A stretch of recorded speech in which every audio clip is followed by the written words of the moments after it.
I remember one Christmas, I may have been like 8 or 9 years old.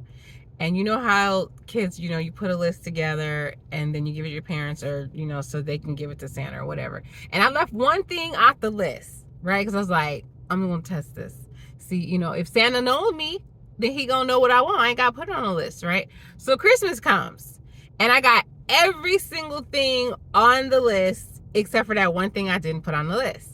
And so I was a little upset. So my mama picked up on it. And she was like, babe, what's going on? What's wrong? And so I told her, I said, I didn't put one thing on the list, and that's the only thing I didn't get. And so she was like, well, why wouldn't you put on a list if you wanted it? And so, of course, kid logic, because Santa knows me. And so I learned two lessons that Christmas morning. One, Santa might not be real. He might not be a real deal, right? And two is to always ask for what you want.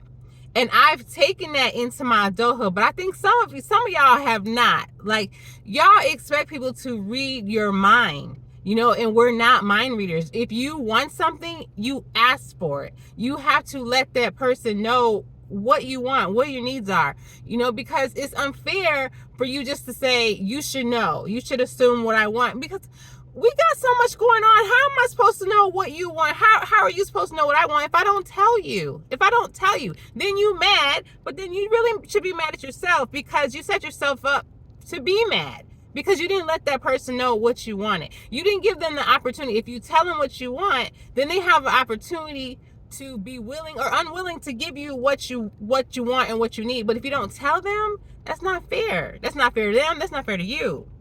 That's all I got.